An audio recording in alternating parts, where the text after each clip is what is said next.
धान पनि कोदो जस्तै एक एक गरेर रोपिन्छ भन्दाखेरि हजुरलाई अचम्म लाग्छ होला है। विशेष गरेर चाहिँ आज असार 15को हजुरले सबैजनालाई धेरै धेरै शुभकामना। यहाँ काठमाडौँको धान रोपे चाहिँ अचम्म छ कि तपाईँको यहाँ चाहिँ धान चाहिँ एउटा मात्रै रोप्नुपर्छ र यही एउटादेखि चाहिँ तपाईँको पछि 1-2 दिनपछि 10-15 दिनपछि चाहिँ 10-12वटा पलाएर आउँछ कि एउटै धानदेखि। यहाँ चाहिँ हामी पुरै हिलो छ्यापाछ्याप गर्दैछन्। यहाँ मेरो भदैहरू भने चाहिँ हामी चाहिँ यहाँ धानहरू टक्कसँगले धुनुपर्ने हुन्छ रोप्नुभन्दा अगाडि मजाले धुने हो सफा हुने गरी।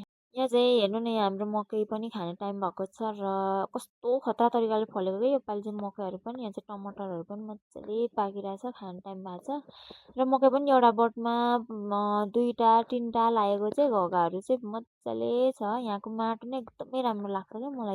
यहाँ चाहिँ पुरै भाइहरू दाइहरू बौसे गर्दै हुनुहुन्छ भने तल चाहिँ बुवा बौसे गर्दै हुनुहुन्छ। अब यहाँ चाहिँ हामी पुरै रोप्न थाल्दैछौँ है त बहिनी र म। 2जनाले रोप्नुपर्ने तर बौसे गर्ने चाहिँ हेर्नु न 3जना 4जना चाहिने कि अहिले चाहिँ। पहिला चाहिँ हामी 6-7जनाले रोप्थ्यौँ धान, बौसे गर्ने चाहिँ 2जना भए पुग्थ्यो। अहिले ट्याक्क उल्टो छ कि काम भन्ने चाहिँ छोराछोरी भन्ने चाहिँ हुँदैन। यहाँ चाहिँ धान रोप्न पनि मजाले सकिरहेछ भाइहरूले। यतिकैमा चाहिँ हाम्रो यहाँ खाजा पनि रेडी भइसक्यो। हाम्रो अम्माले चाहिँ यहाँ निक्खर कोदोको जाँड बनाउँदै हुनुहुन्छ भने यहाँ चाहिँ भाउजूहरूले थुक्पा पुरै रेडी पार्नु भइसकेको छ। यहाँ चाहिँ दाइले कप खान थाल्दै हुनुहुन्छ र एकदमै भोक पनि लागेको छ र यो पालिको असार चाहिँ सक्यो यतिकैमा। धन्यवाद।